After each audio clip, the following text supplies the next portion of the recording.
Bem-vindos a mais um episódio do podcast Feminismo, Subjetividade, uma conversa entre direito e psicologia. Eu sou Thaís Seguesi, eu sou psicóloga clínica e tô aqui com a minha mãe, doutora Simone Seguesi, advogada.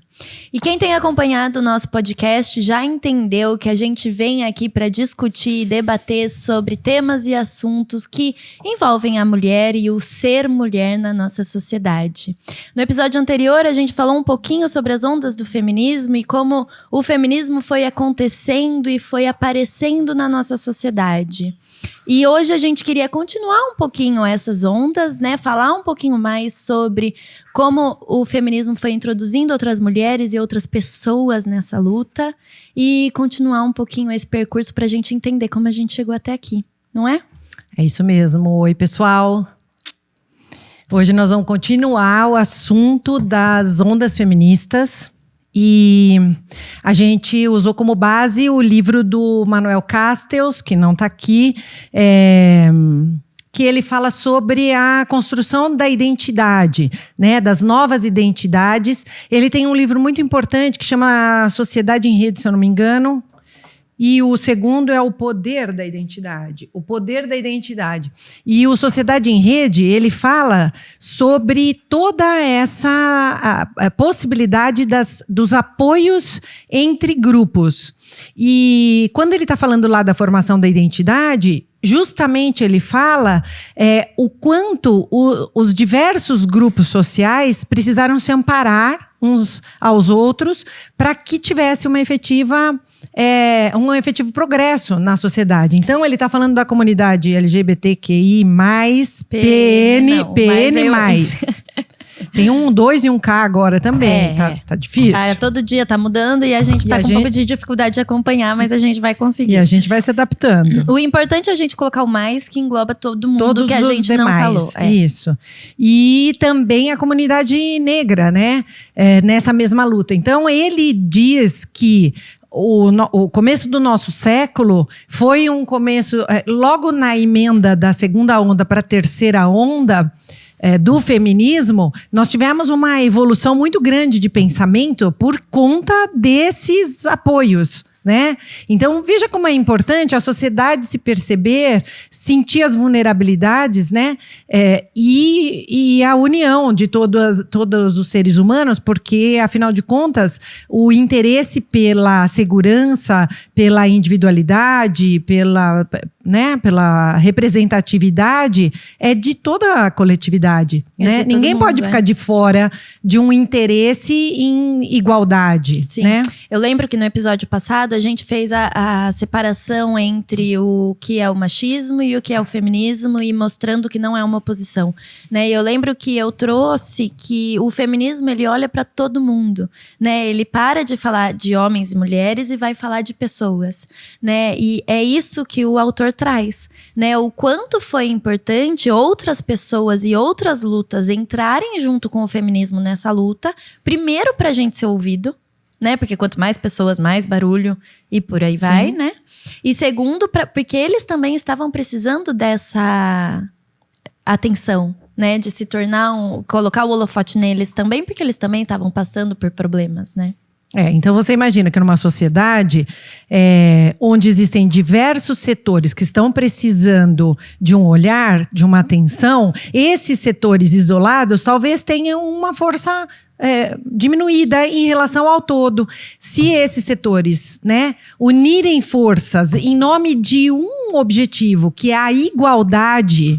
Imagina, pessoal, o quanto a gente se sente excluído em um determinado momento na nossa vida aí diária, né? Então, se a gente é pobre, se a gente vai precisar de um atendimento hospitalar, público, a hora que você chega pedindo essa demanda, você se sente lá menos, você se sente menos importante do que aquela pessoa que tem dinheiro, os negros e os brancos, as mulheres em relação aos homens. Os homossexuais em relação aos heterossexuais. Exatamente. Então, cada uma dessas demandas, se unidas, né, elas formam um todo em nome da igualdade, em prol da igualdade, que é um elemento comum. É um elemento que todo mundo tem interesse em defender, né? Ou deveria ter interesse em defender. E eu acho que é importante frisar isso. Quanto a luta aumenta as forças quando todo mundo se junta. Né? E por isso que é importante a gente chamar pessoas e não excluir pessoas, né?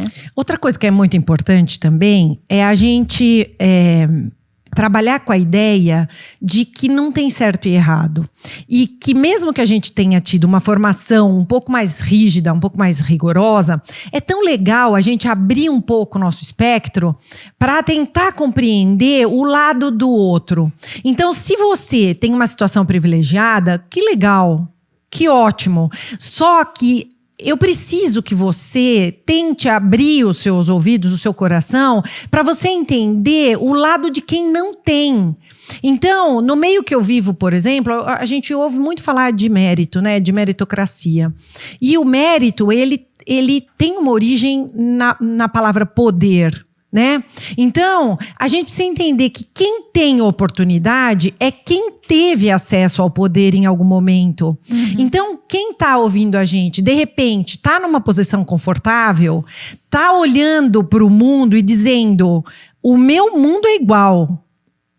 Todo mundo que vive no meu mundo tem a mesma oportunidade. Se for esse o seu caso, para agora. Para agora. Explode a bolha. Para agora e olha para onde nós estamos indicando. Porque o mundo não é igual. O mundo não é igual. Se no teu universo aí, na sua micro bolha, tá tudo bem, tá tudo igual, em algum momento você vai ser atingido, você vai ser atingida. Então, é tão importante que a gente aprenda a olhar para isso com essa realidade, por mais que isso incomode. Né? Por mais que seja, nós vamos falar disso já, né? Como a gente estaciona na nossa posição de conforto e tudo que vem ali mexer com aquilo parece que incomoda a ponto de gerar uma resistência, uma revolta, um bloqueio. E eu acho que isso é muito importante, de não existe certo e errado, né? Porque o que é certo pra mim talvez não seja pra você, e assim a gente vai caminhando, né? O que é errado pra mim não é errado pra você. Então, a gente precisa parar de medir com a nossa régua pessoal as conquistas, as escolhas, os desejos dos outros, né? Se eu sinto que todo mundo é privilegiado, para um pouquinho e sai desse lugar e vai olhar para a realidade das outras pessoas, né? Não precisa concordar com o que as outras pessoas fazem, falam, mas precisa ter noção, né? Concordar com o direito de escolha, né? Pelo menos concordar com o direito de escolha. E aí, a gente começou, já nesse momento do feminismo, a gente começou a ter uma cisão entre grupos de opositores.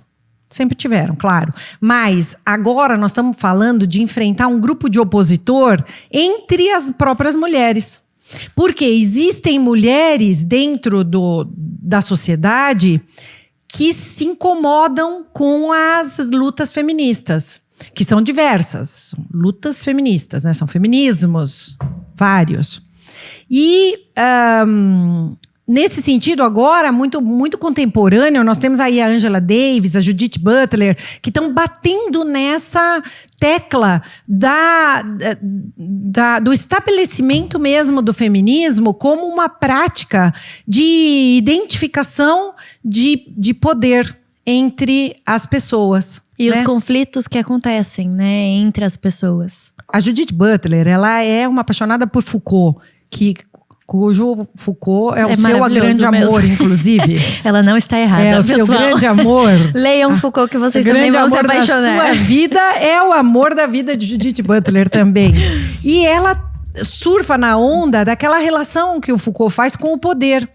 O Foucault fala disso, de poder o tempo todo. E de quanto a sociedade implica um poder na gente, né? Um poder acima, dentro do nosso corpo, né? Que a gente falou com o nosso corpo, com né? o nosso corpo, que a gente falou no episódio passado, né? Será que somos donas do nosso próprio corpo? Será que a gente pode escolher pela gente mesma? Né? Ou tem toda uma questão social que Foucault vai dizer que sim, existe toda uma questão social que vai implicando também nas nossas escolhas. Né? Sim.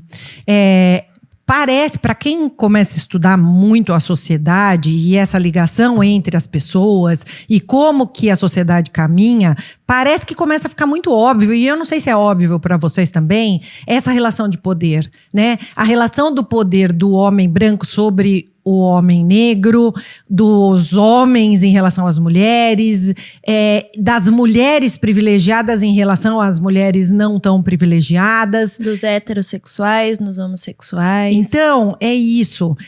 As pessoas que detêm o poder, segundo Foucault e segundo Judith Butler, porque ela trabalha essa relação de poder dentro dos gêneros, né? Fica muito flagrante para nós o quanto a gente precisa entender que abrir mão da sociedade patriarcal é abrir mão de poder. É sair do lugar de privilégio. Quem que quer sair do lugar de privilégio? É como se a gente estivesse entrando numa balada e a gente tivesse aquela Pulseira. entrada, pulseirinha do camarote. VIP, área VIP. Área VIP. Por que eu vou entregar minha pulseirinha da área VIP Pra eu ir pra pista. pra você e entrar junto nessa pista? E como me dói, enquanto uma pessoa privilegiada, abrir mão do meu lugar. Sim. Né? Só que a gente tem que pensar também que não é abrir mão do meu lugar. Mas é colocar mais pessoas para que elas tenham também a possibilidade e a oportunidade de estarem onde eu estou. E também olhar para essa posição de poder relativa e perceber o quanto tudo está em risco por conta da manutenção do meu poder. Então, eu tô no poder, mas eu tô tendo que ver mulheres assassinadas a cada minuto. Eu tô tendo que ver o risco que a minha filha corre na hora que ela quer olhar a lua. Eu tô tendo que, entende? Eu tô tendo que conviver com homens, muitas vezes na minha própria família, que desrespeitam a individualidade, desrespeitam a escolha do outro. Então, que raio de lugar de poder é esse que eu tô confortável? Que conforto, de verdade, que conforto que é esse que a gente tá falando, né? E o quanto também nos choca, né? Pensar que não é só educação, não é só essa oportunidade de você ter um lugar, um computador, um celular com internet para você pesquisar, esse acesso fácil à informação, que vai minimizar essas questões, esses comportamentos até um tanto quanto machistas, né? Que todos nós temos, todas nós, ela, e a gente estuda todo dia sobre feminismo, a gente tenta se separar todo dia do machismo, mas mesmo assim é injusto a gente pensar que a gente não tem um pensamento, um comportamento, um nada que nos leve a esse pensamento mais machista. Pensando que a gente foi estruturada por famílias e sociedade há muito tempo numa sociedade machista, né? Sim, as coisas vão se repetindo, né? As coisas, a gente se sente confortável quando a gente pega aquela informação que a nossa mãe nos deu e só replica. É muito mais difícil, muito mais pesado quando a gente tem que pegar essa mãe que a gente ama e olhar para aquilo e falar aquilo foi funcional lá na época dela, no mundo dela. E para ela. E que agora eu tenho que negar isso. Eu tenho que negar que eu queira uma vida igual à da minha mãe. E não é porque eu despreze a vida que a minha mãe levou, mas é porque as coisas evoluem. Porque nós já falamos disso 1000 vezes. O casamento não dura mais. E quando dura, a gente quer que ele seja bom. Se a gente tem que olhar, às vezes, lá para os nossos pais, a gente vai ter que observar que aquele casamento não era bom. De verdade, aquilo não valia a pena, ou eu não estaria naquele casamento, né? Para você não seria uma ideia legal, interessante, Sim. né? Um desejo. E isso é muito difícil da gente romper, porque parece que eu tô rompendo com o meu passado, parece que eu tô negando o que eu aprendi. E sendo ingrata com seus pais, né? Culpando eles. Exato. E não tem essa relação. Eles escolheram o que eles queriam e ponto. Você tem que pegar essa informação, é o que eu sempre falo no consultório, né? Da gente filtrar as coisas que a gente experiencia, vive, pensa, sente, comportamentos dos outros e tudo, né? Então, como um filtro de café mesmo, pega a história dos seus pais, coloca no filtro e deixa passar aquilo que faz sentido pra você. Né? O pó, o que fica no filtro, vai pro lixo. Você não precisa usar. Não significa que a sua mãe tinha que ter jogado no lixo. Né? Significa que você não precisa usar.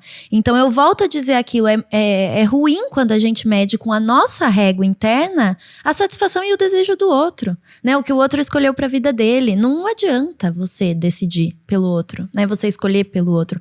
Você não precisa concordar, mas você não tem que seguir exatamente aquilo que o outro fez. Então, existem ainda muitas mulheres que estão replicando os papéis dos pais. Então, com 20 e poucos anos, 30 anos, tem o sonho do casamento, a roupa de vestido de noiva e a cerimônia religiosa, logo já tem os seus filhos e… Sim, é absolutamente legítimo, mas elas têm que ter a plena consciência, eles, o casal, tem que ter a plena consciência de que estão abrindo mão de alguma coisa. E tudo bem, se isso foi posto na mesa, eu quero deles, abrir mão de algumas coisas. Sim. Então, é esse que é o grande pulo do gato, se a gente pode falar disso. Você olhar para a estrutura da tua família e se aquilo faz sentido para você, replique. O que faz sentido para você. Mas, de repente, você olha para aquela estrutura. Eu quero estar com 20, 30 anos e já com filho, 2 filhos, 3 filhos.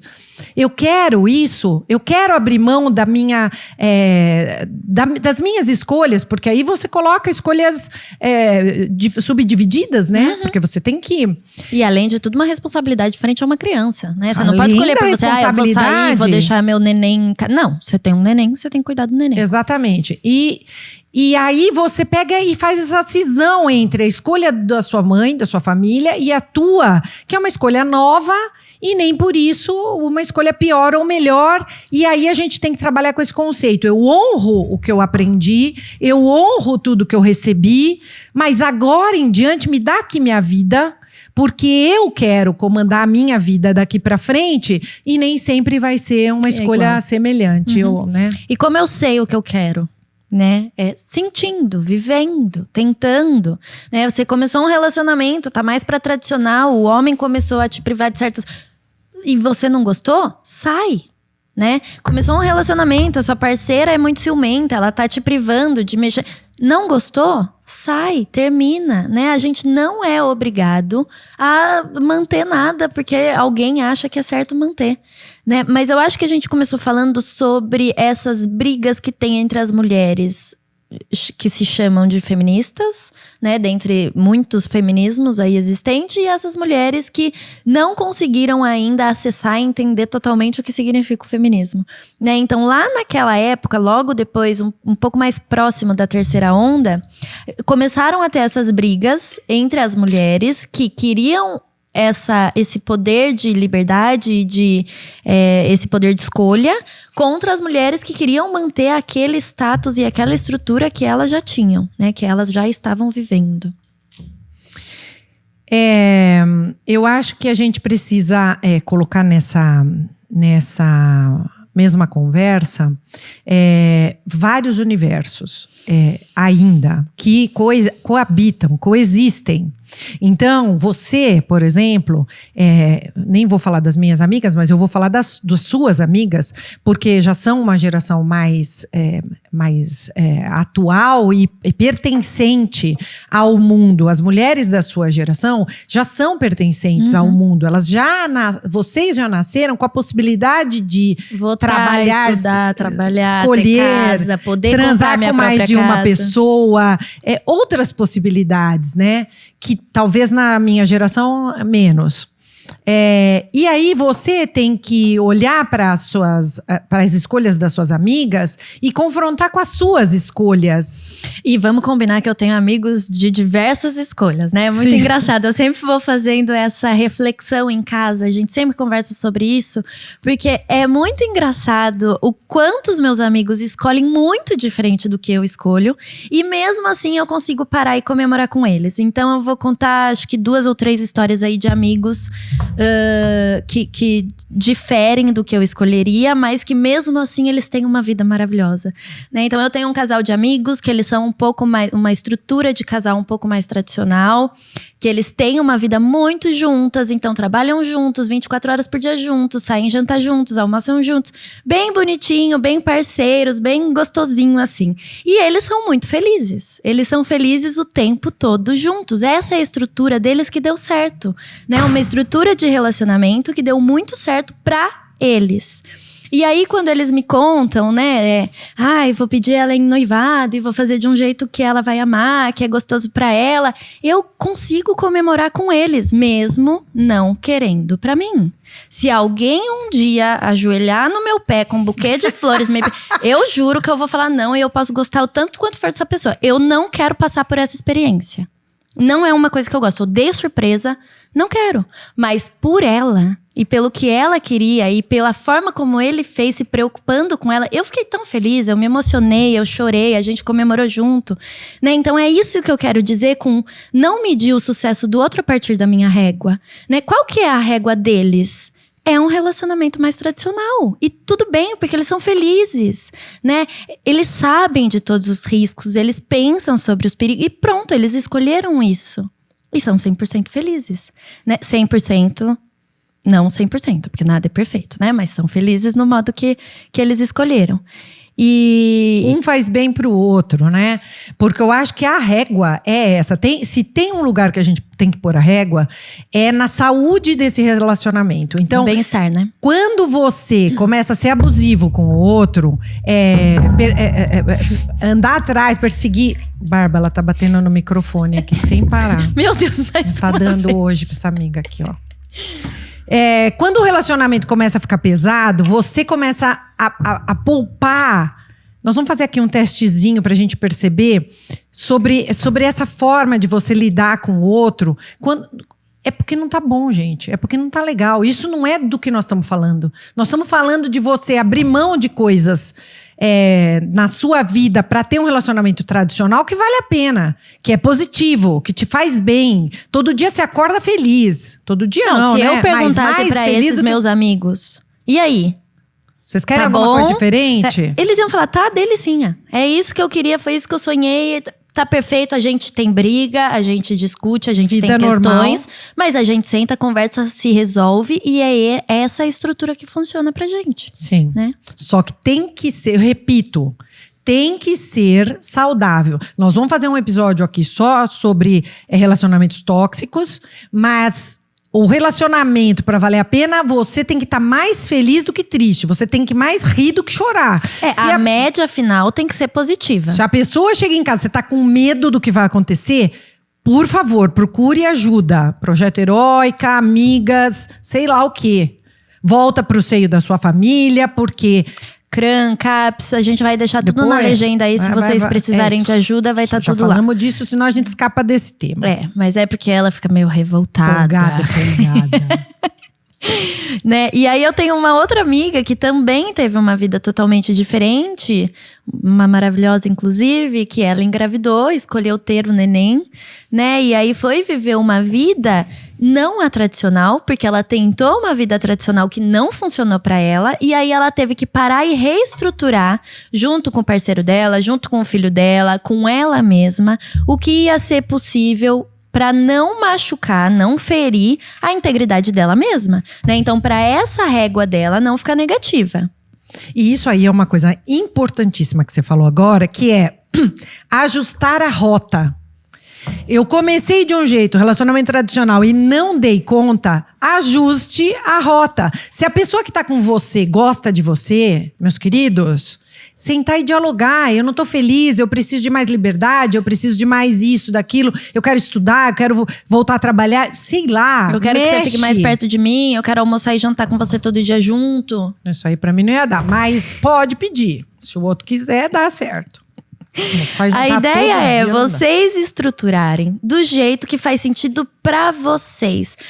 É muito comum no consultório as pessoas falarem: ai, mas eu não queria ter que contar pra minha família que o nosso relacionamento acabou. Eu não queria ter que falar pras minhas amigas que estão casadas há muito tempo que o meu relacionamento acabou, né? Não queria assumir pra mim mesma que esse relacionamento acabou. não é feio um relacionamento acabar, né? Não é... Depende como você olha pra isso. Se deu certo o meu casamento, por exemplo, deu certo por 20 anos. Depois não deu mais.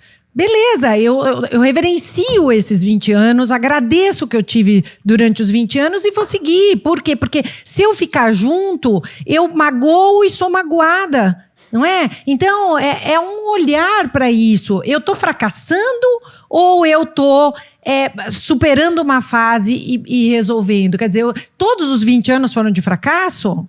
Não pode olhar dessa forma, talvez. E aí, preciso ficar 40, 50, 60 anos porque eu não posso fracassar, entre aspas, né? Sim. Não é um fracasso, não deu certo, simplesmente. Ou mesmo né? se você Acabou, entende parou que de sim, dar certo. melhor fracassar 20 anos ou 40?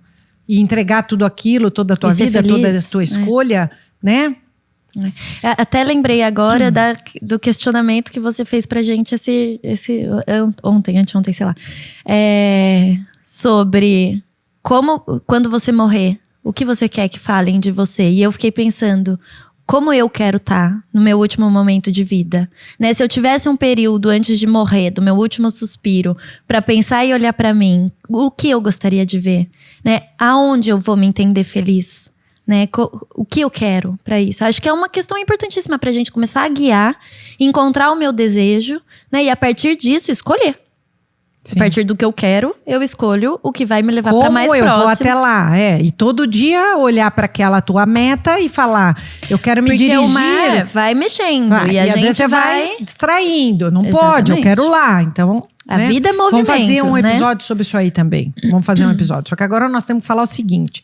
Nós pensamos aqui em 6 questões importantes da gente trabalhar para a gente identificar se a gente está ajudando o processo de igualdade ou não. Se a gente está lutando contra a maré da igualdade, para não falar a palavra feminismo, que as pessoas ficam com uma sororoca. Não, nós vamos falar igualdade. Nós estamos em busca da igualdade. Você está em busca da igualdade ou não? Vamos responder essa questão aí internamente para ver se a gente está chegando perto.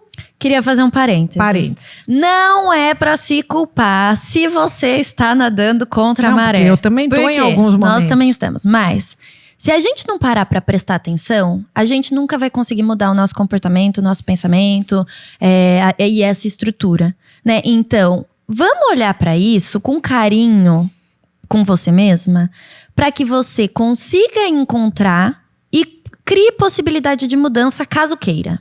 Então, se alguma resposta dessas você perceber que você faz, lembre-se de que a partir de hoje você vai ter possibilidade de mudança. Então, se você não quer mais corroborar com esse movimento anti-igualdade, é só mudar. É só pensar com calma também, porque os nossos comportamentos tomam tempo pra gente conseguir mudar, né?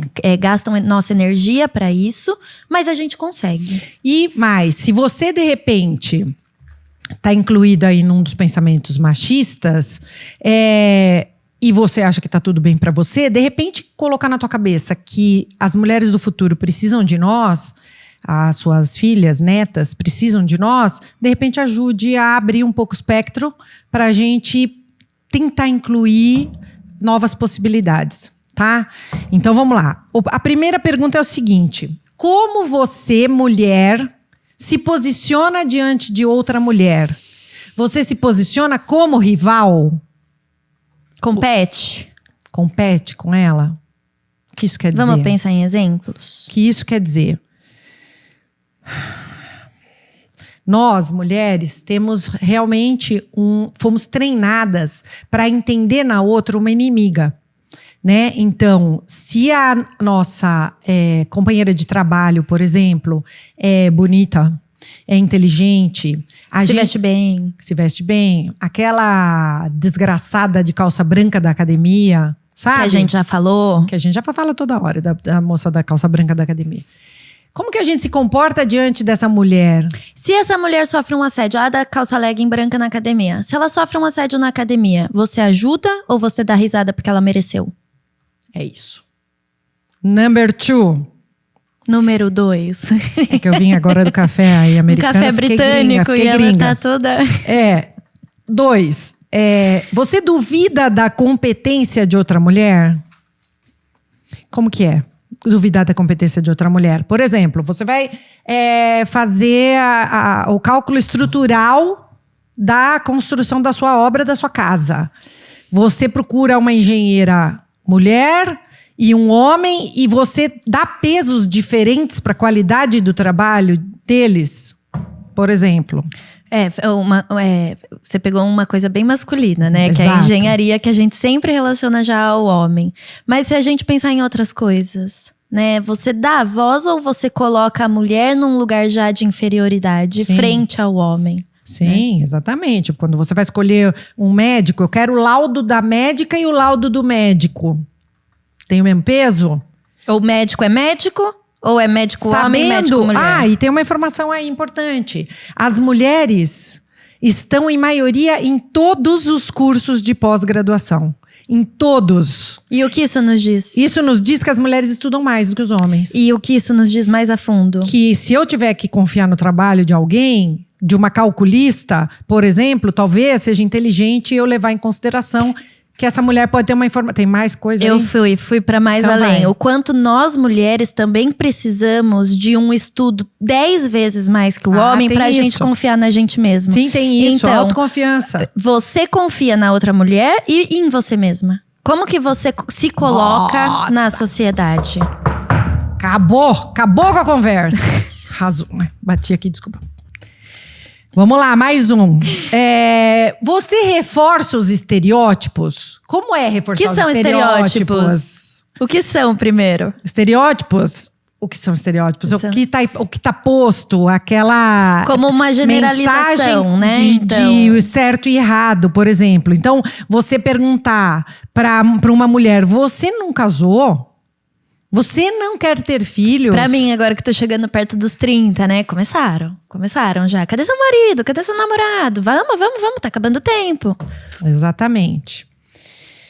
Outra, como você ensina os direitos e deveres para crianças? Aquele papo de tem coisa que menina pode fazer e tem coisa que menina Rosa não é de pode. menina, azul é de menino. Você deixa sua filha brincar com carrinho? Você dá carrinho pra sua filha? Porque Pode jogar hoje futebol? eu faço baliza muito melhor que muitos homens, Sim. né? Então, eu não tive carrinho na minha infância. Você Poderia sempre ter fez tido. baliza melhor do que os homens. Acho que todas as mulheres fazem baliza melhor do que os homens. As seguradoras concordam comigo. A gente tem esse comprovante de que o nosso seguro é mais barato porque a gente é mais cuidadosa. Então você quer pegar um Uber, por exemplo. Uber homem ou Uber mulher? Além de tudo, a mulher te dá mais segurança. Entendeu? Voltamos lá naquela da competição. Você faz julgamentos morais? Com quantos homens você já transou, amiga? Que roupa é essa que você vai sair, amiga? Não vai transar com ele no primeiro encontro que você vai ser taxada de puta, de Sim, biscate. essa teu batom vermelho aí, você tá parecendo uma piranha. Isso são julgamentos morais. Como que você, uma profissional, fica com decote na sua timeline? Entendeu? Falei timeline porque eu saí do negócio de inglês aqui do lado todo. E o último. O último é importante porque é frente a seu parceiro. Você se diminui para se igualar com o seu parceiro? Então, por exemplo, eu sou psicóloga, meu parceiro é advogado. Ele tá falando uma grande besteira sobre Freud.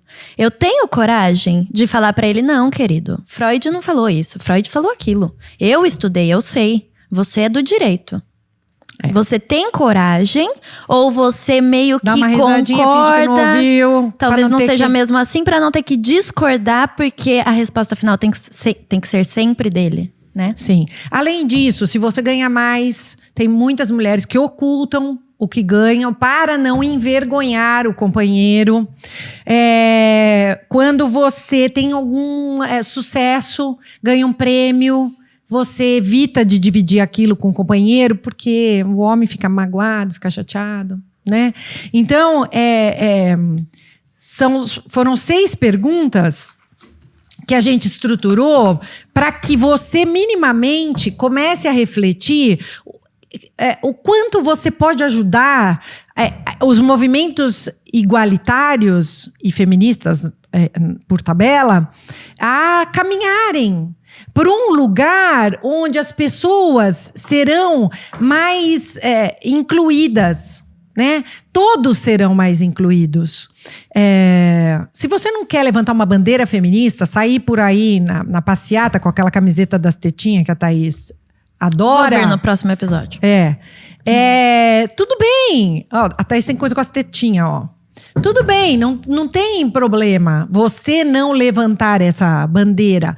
Mas você pode, através dos seus atos, cooperar com uma mulher profissional, ser generosa com essa amiga. Se ela cometeu um deslize, as mulheres, por exemplo, que têm relacionamentos extraconjugais, o que a sociedade faz com essa mulher? Gente, os homens traem a gente há séculos. E quem sofre as consequências das traições dos homens somos nós, mulheres. Vamos voltar pro caso do Neymar. Todo mundo tá batendo palma pra ele e brigando com a mulher. Por quê? Como se a culpa fosse dela. Ele traiu ela grávida. E aí ele fez um post, que isso já diz muito, eu nem vou comentar, gente, desculpa, mas ele fez um post pedindo desculpa a ela, uma carta aberta a ela, assumindo a traição no Instagram dele. Todo mundo, homens e mulheres, foram lá parabenizar o Neymar pela coragem e por assumir os seus erros. E foram lá falar com ela que ela tinha que aceitar, parará. Pois é, isso que eu tô falando. Esse aí é justamente essas mulheres aí que trabalharam nesses comentários, são as mulheres que precisam nos ouvir, né? Por quê? Porque a relação entre o casal não diz respeito a mais ninguém. Se eles têm um relacionamento aberto, se ele pode transar com quem ele quer, ela pode dar pra quem ela quer, tá tudo certo. Entre o casal tá tudo certo. Agora, se teve um problema ali entre os dois têm que resolver, aliás, os dois que teriam que resolver. E não no Instagram? Porque não vale, tudo tá bem bom, gente? que a humilhação foi pública, talvez o desagravo tenha que ser público, sei lá. Sim, mas o que eu quero dizer é que não resolve. Não resolve. A briga, o amor, não acontece no Instagram. E mais do que isso, é quanto a gente dá de verdade de perdão. E quanto a gente incrimina, às vezes, a parte inocente. Então, por exemplo, a mulher que sofre violência sexual, ela é sempre culpabilizada. A mulher que está num relacionamento abusivo e tem dificuldade de sair daquilo, ela é sempre culpabilizada. A gente não olha pro agressor. A gente olha para ofender a agredida, a vítima daquela situação. Então, não dá pra estar certo isso. Não dá pra ser ok isso. E é isso que a gente quer. É essa igualdade que a gente quer. Né? Apontou o dedo pro homem, apontou pra mulher. Apontou pra mulher, apontou pro homem. Né? Quem que fez o errado? Quem que abusou? O abusador nunca pode sair ileso. Nunca pode sair ileso. Nós temos atendido situações de mulheres que são vitimadas dentro do trabalho e têm medo de contar e ir à polícia porque vão ser mandadas embora do trabalho. Ontem a professora Dani mencionou de uma moça que recebeu uma demissão por justa causa e na audiência o juiz perguntou, mas por que você faltava tanto? Por que na audiência trabalhista? Por que você faltava tanto? Por que você faltava tanto? Ela acabou contando porque ela era vítima de violência doméstica. Então, quer dizer, ela estava sendo mandada embora por justa causa. Aquilo ia macular a carreira dela, profissionalmente falando, além do abalo psicológico e emocional, porque a sociedade e as próprias mulheres protegem o agressor. Acabou isso, gente. Acabou isso. Se for um membro do teu grupo de trabalho, um colega seu, um familiar, ninguém está autorizado. Ninguém. Doa a quem doer. E vocês sabem muito bem que nós temos que manter a nossa escolha, integridade pela nossa causa. E acho que é importante falar que dói. A gente vê um amigo, um familiar, um conhecido, do pessoal do trabalho, passando por isso. Dói pra gente pelo agressor também. né? É ruim. Mas o que é certo e o que é errado é errado. E aí, nesse momento, não tem o que é certo pra mim e o que é certo pra você. Porque é lei. Moral. Exatamente. É um conflito moral. Então, eu não assédio posso, é crime, ponto. Eu não posso deixar um assediador continuar ileso. Eu não posso. Isso é moral. Isso não é questão de eu concordo ou discordo. Não tem isso. Não tem concordo e discordo. É crime.